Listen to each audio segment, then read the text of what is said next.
A huge thanks to my Patreon supporters for making this episode possible. Good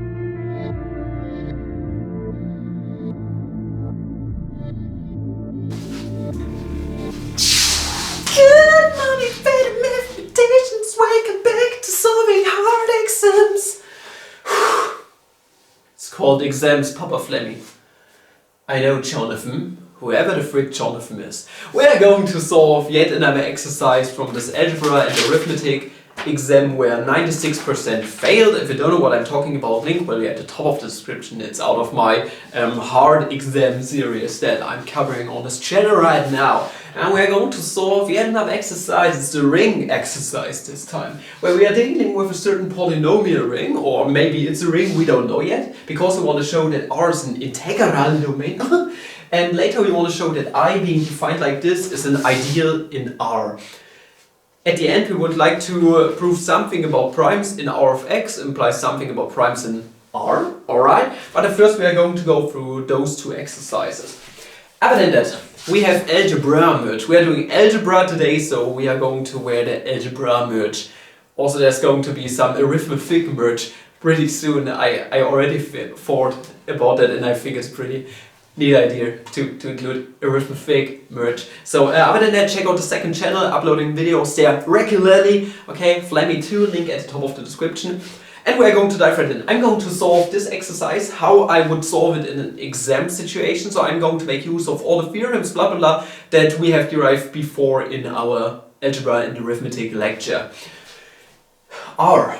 We want to show that it is indeed an integral domain. Integral. There's an E missing, integral. And how are we going to show this? Well, at first we want to show that R is indeed a subring of R of x, okay? Using the subring criteria. After that, we are basically just going to show that there are no zero divisors here, that it's commutative, and also that 1 is not equal to 0, and at the end that there is the 1 element in here, that there does exist a 1 element, so a multiplicative identity. So we are going to dive right in. Let us go ahead and get started. Hello kitty kitties, nice to have you here. Oh kitty kitties, I love you. So let us show that this thing is indeed a subring of something. At first I want you guys to notice that indeed R that we have here is a subset of R of x, so the polynomials of some degree with the unknowns in R basically. So all the unknowns here are in R and the coefficients are also in R.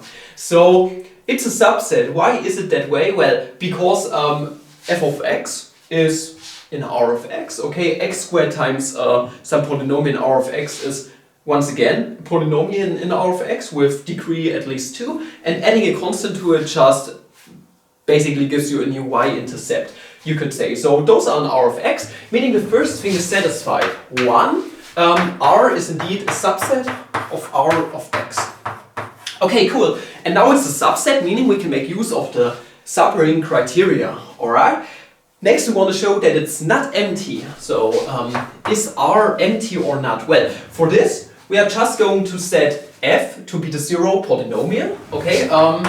Let f of x be the 0 polynomial, and other than that we are going to set a equal to 0, okay? A being equal to 0, and that means that 0 plus 0 is just 0, okay? Is indeed in, well, in R in here. That's an element that does exist, so that means 0 is element of R, meaning R is not the empty set, okay? You can choose any other element in here. You could also choose 1 in here, but 0 is in there, so that's cool. And you can choose A being equal to 0, identically equal to 0, because 0 is element of Q. It does work out, alright? Just follow the proof structure. There we go. 2 things already done. Next up, we want to show for the subring criteria that we have an additive subgroup. We have an additive group here, that R forms an additive group basically. Alright, so group under addition, meaning we are going to take 2 polynomials out of here. Let's say we are going to define R of x to be element, so small r of x to be element of R of x, and also we are going to define also some s of x being also element in here. So we have two elements. I should have separated them with a comma. I'm terribly sorry about that. So we have two of those now. Okay, we have two polynomials. Not element of r of x, just element of r. I'm terribly sorry. That's why I was a bit confused. So we have two polynomials out of here. R of x looks like f of x times x squared, so we are going to write it out. R of x is f of x times x squared plus a. And our s of x, we are going to define it as follows. Let's say this is just some g of x times x squared plus b. Okay, a and b are out of q just per this definition, and f of x and g of x are out of r of x. Okay, now we are going to show that it's an additive group, basically, meaning what we are going to do, we are going to subtract s of x from r of x. So r of x minus s of x is going to be exactly, well, if we subtract those, you can write everything out. We are going to have a common factor of x squared, meaning this is f minus g times x squared plus parentheses associativity works, alright, because our elements are out of q. Associativity is something you can do. A minus b.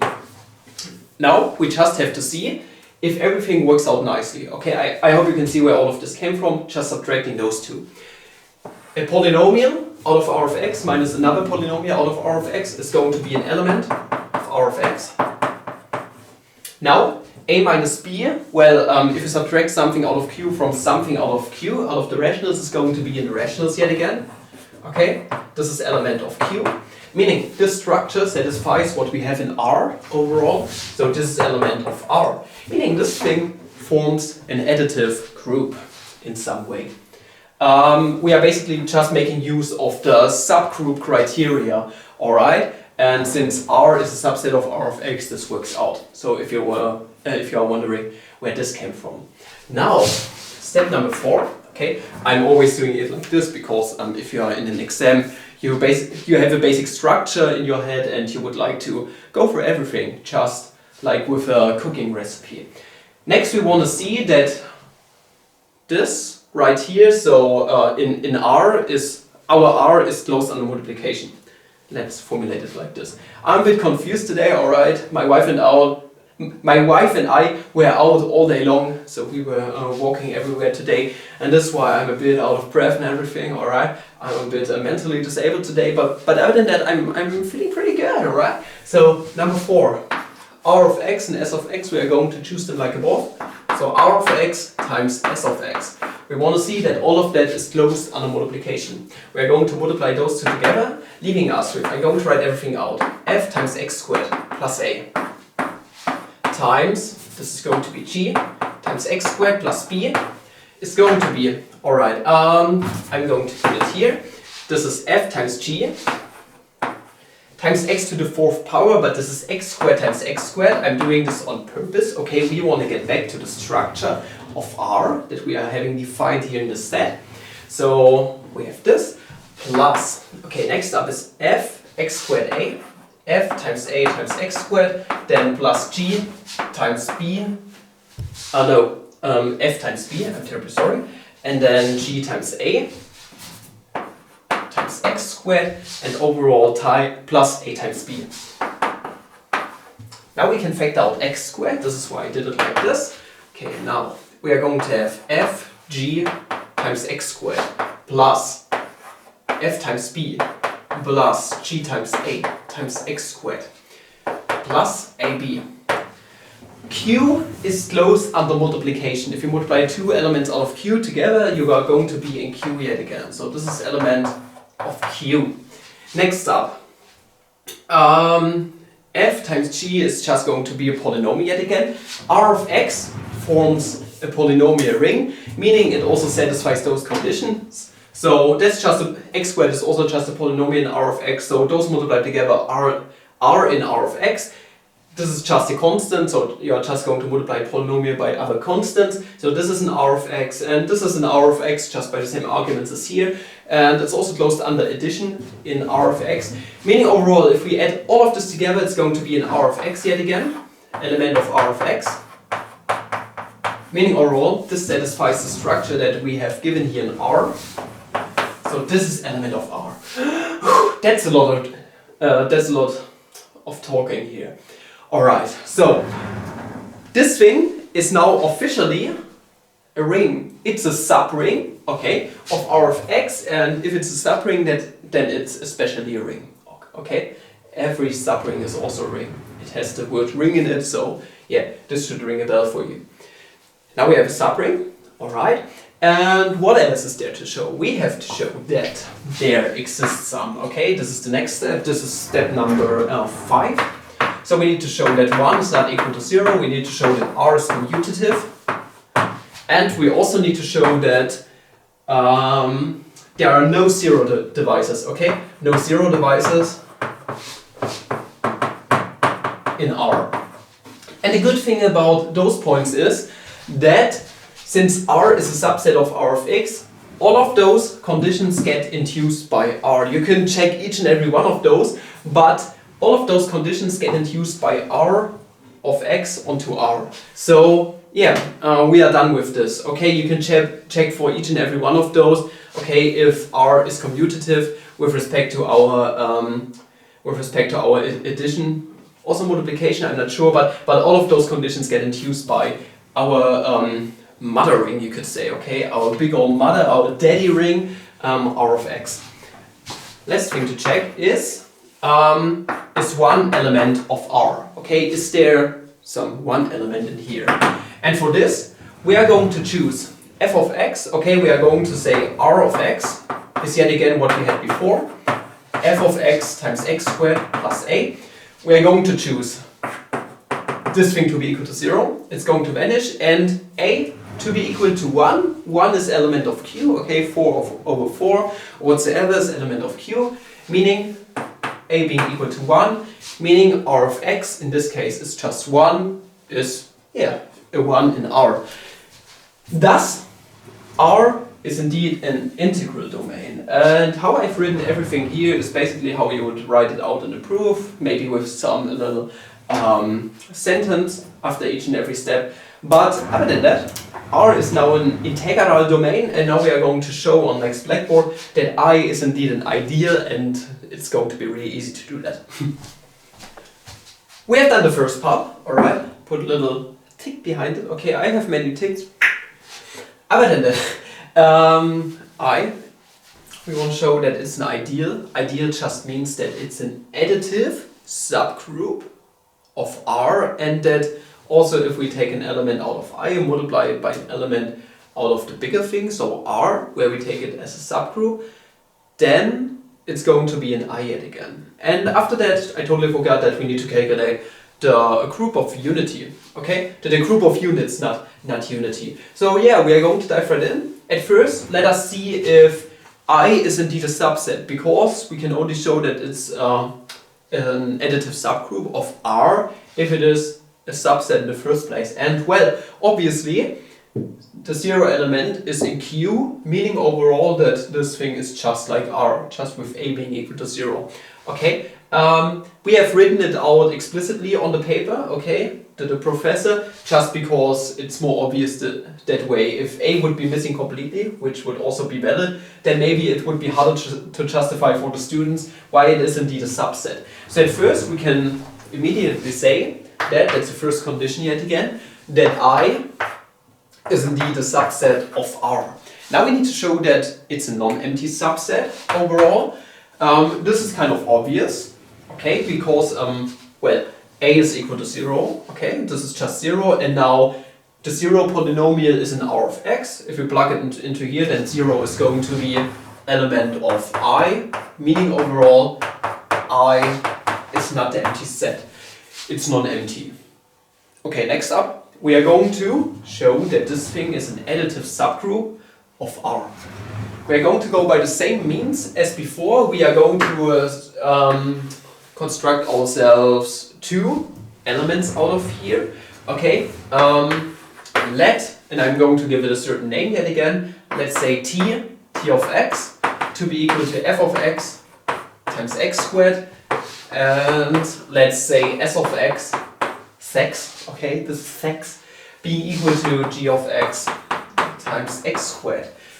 And now we are going to do the same spiel as before with R, we have shown that it's an additive subgroup using the subgroup criteria. So we are just going to do T of x minus S of x, meaning overall, if we were to calculate this, we are going to plug this into here and this into here, meaning it's f of x times x squared minus g of x times x squared. X squared is a common factor, so f minus g times x squared. And obviously, I mean, R of x is a polynomial ring, meaning overall is closed under addition. Those two added together, subtracted, are in R of x yet again, and it satisfies the structure of the elements in I. So overall, it's closed under addition, satisfies the subgroup criteria, meaning it's an additive subgroup of R. Next we need to show, okay? Next we need to show that if we take an element out of our I, okay, let T of x yet again be equal to f of x times x squared, and let R of x be the same as we had before, or I don't know, I have given it a different name. I don't want to use f of x yet again, so this is g of x times x squared plus a. Okay, if we multiply those two together, then what we get out on the other side must be in our I yet again, for it to be an ideal overall. Meaning overall, we're going to go through the calculations. T of x times R of x is f of x times x squared, and then times g of x times x squared plus a. And I mean, this is pretty obvious, to be honest, because let us bring the x squared to the side, okay, such that it becomes way more apparent. Overall, this is an R of x, obviously, I have said it before. A polynomial out of R of x multiplied with a polynomial out of R of x is going to be an R of x. And this satisfies the conditions for an element to be an I yet again. So this is an element of I, making I an ideal. And to be honest, this whole exercise, so all this calculation stuff is just a blessing of God, because the polynomials that have been given here are so easy to handle. In a normal case, our professor would write each and every polynomial out, and then you have extremely many terms, and then you would need to do some combinatorics shit you have learned in your combinatorics class or stochastics class. But this time it's so easy. So if you're really serious about that, you can get this exercise done in like 15 minutes at most. Okay, I'm just slower because I have to explain everything. Now I is an ideal, really easy exercise, and now we need to calculate the group of units of R. I have used E of R here as the notation because in German it's the Einheitengruppe, okay? Einheiten E. There's an E in the front, okay, Einheitengruppe. And yeah, now we need to calculate it. So in any polynomial ring, the units are just the constant terms basically. So unit in a polynomial ring just means constant. Meaning we are going to take ourselves two elements, okay, out of R. Let's say this is R of x times, I don't know, P of x. Okay, this is just yet again, let's say f of x times x squared plus a times g of x times x squared plus b.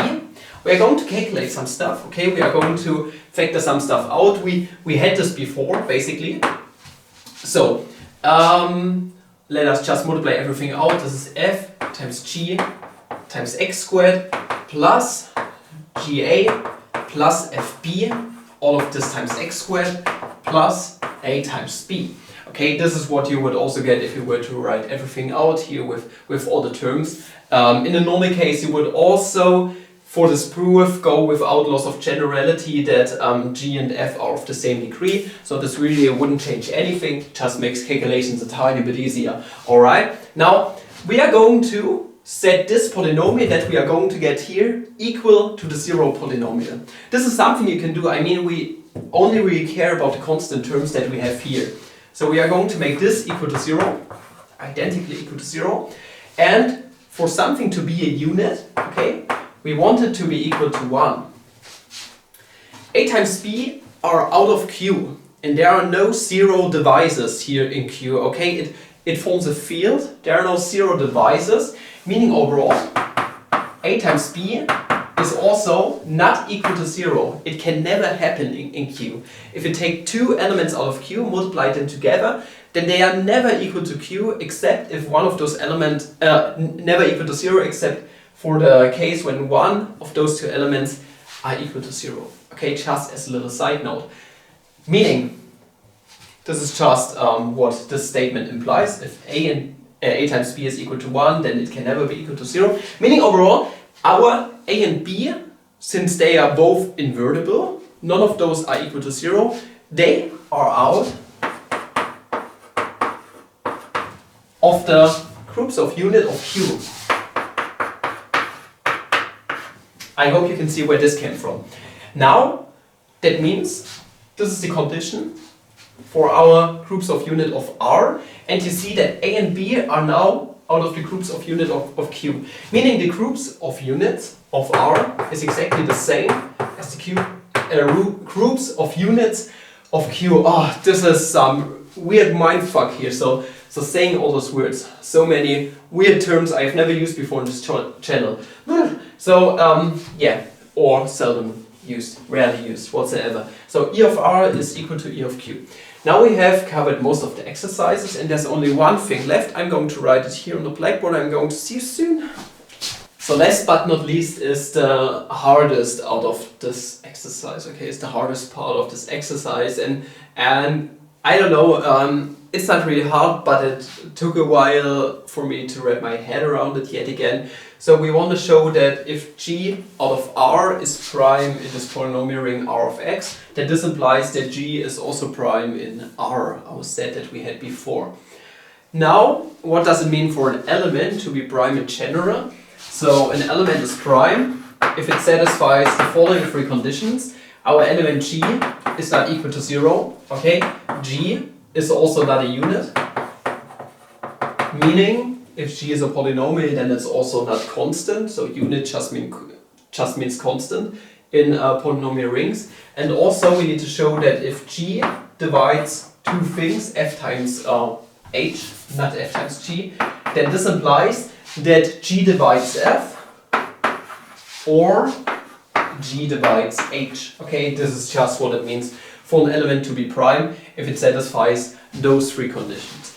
And well, so for the first two conditions there's really nothing to do. I mean, if g of x in out of R, our set that we had defined before, is not equal to 0 in R of x, then it's also not going to be equal to 0 in R.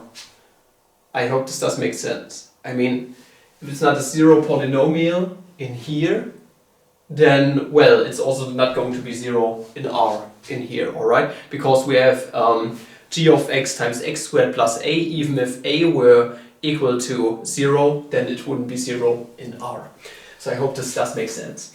If g is not constant, not a unit in R of x, then, well, this immediately also implies that it's not a unit in R here.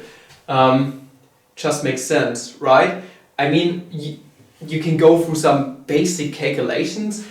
If it's not constant, then g of x times x squared is also not going to be constant, alright, here in R. And also R is a subset of our polynomial ring R of x, so it's also not going to be unit there. So yeah, this is just what it is. Now for the last part. If g divides f times h, okay, two polynomials, then this implies that g divides f or g divides h. Now that's the hardest part about this thing, but it's also just some calculations here and there. So we are going to assume that g does divide f times h. Okay, we are going to assume that this holds. Assume that g divides f times h. But we are going to assume that it does not hold that g divides f, does not divide f.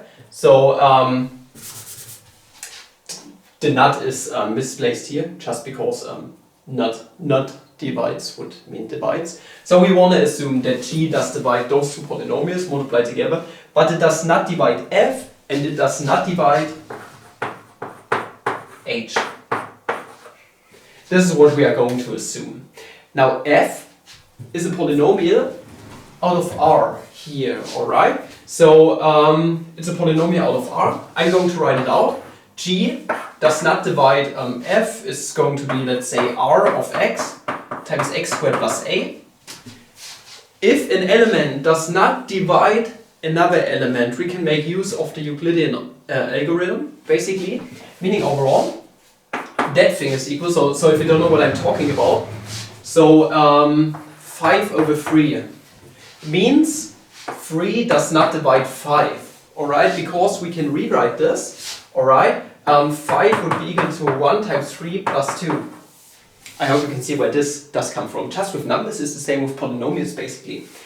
If 3 does not divide 5, then we can write 5 as some element times 3, so the thing we cannot divide by, plus some rest, okay? Some remainder term, okay? It's remainder in English. So let's say this is r prime times g, okay? This is just the same. G is our 3 in this case, plus this is the remainder, okay? I'm going to give it an index, it really doesn't matter. Remainder of r. I'm sorry about this notation. Same spiel with g does not divide h. H in this case is, let's say, s times x squared plus b. Meaning overall, if it does not divide this, we can use the Euclidean algorithm, and this just means that we have s prime, okay, times g plus r of s. That's just the rest that we are going to have here. But now we are going to take a look at g divides f times h, and we are going to strive for a contradiction, which also means overall that we have assumed that g does not divide f and g does not divide h, but if we land at a contradiction, it does mean that g divides f or g divides h. Okay, just to prove the contradiction here on this side. Now, g divides f times h. It's going to be equivalent to saying g divides, we are going to write everything out. F was this thing, g was this thing, but they are also this thing after doing the Euclidean algorithm. Alright, going to write everything out. R prime, g plus r times s prime, g times plus rs. Now, multiplying everything out, it's going to give us g divides r prime, s prime, g times g plus, I'm going to rewrite it like this again because it's going to be important in a second, plus, okay, this is s prime r times g plus r prime rs times g plus rs. Alright, now we are going to factor out the g on all of those parts. Going to put parentheses around it. Now you might see something. If a number divides another number, so if we have, this is the addition of something, so we have 4 plus 2 over 2, so 2 divides 4 plus 2. This also implies that 4 divides 2, and we have that 2 divides 2. Okay? It does divide both things. So that's equivalent to saying that g divides this thing, which does make sense because g is a factor here, okay, just like 2 is here. 2 times 2 is going to be 4, okay, this is the same thing.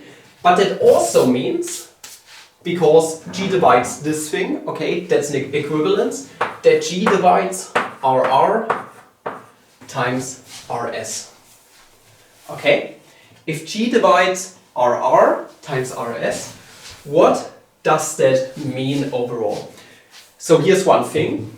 If you divide a polynomial by another polynomial, then that also means that the remainder that you are going to have is going to be out of your polynomial ring in some way yet again. R of x in this case. Then rr times rs is element out of r of x. Now here's the important thing. Since this thing is an element out of r of x, if, we have our condition that we have here. G of x is prime in r of x. This overall means that our G does divide R of R, or it does divide R of S. Okay? So G does divide R of R, or G does divide R of S. But here's one other thing that we need to take into account. If this holds, so G divides R of R, or G divides R of S, that means that we can rewrite R of S as being, so divides G, okay, that's going to be like a whole number or something, or another polynomial. We can write it as, I don't know, T times G. Then that also means that, if we take a look here, yet again, our R of R is, for example, T times G. Okay, I hope you can follow me. You can factor out the G, meaning overall, G does indeed divide R prime plus T, because G is a common factor of those two. Which is a contradiction. I hope you could follow me on this. Write everything out, take a piece of paper, try it out for yourself. This is a contradiction, meaning overall, since we have used this condition here, right at that spot, this also implies that G does divide F, or G does divide H in R. And then we are done. That's a bit of a harder proof, so this last part, but I hope you could follow me on everything. If you didn't, please let me know down there in the comments. Like I said before, I'm a bit mentally drained today, but I hope you still did enjoy this video. That was quite alright, but it was a pretty easy exercise overall. If you wanna see more of this, then please let me know down there in the comments. I'm going to chill now on the sofa because I'm a bit exhausted today. And don't forget to check out the shop for the algebra t-shirt. And until the next video, have a flammable day. Ciao, love you guys, appreciate you.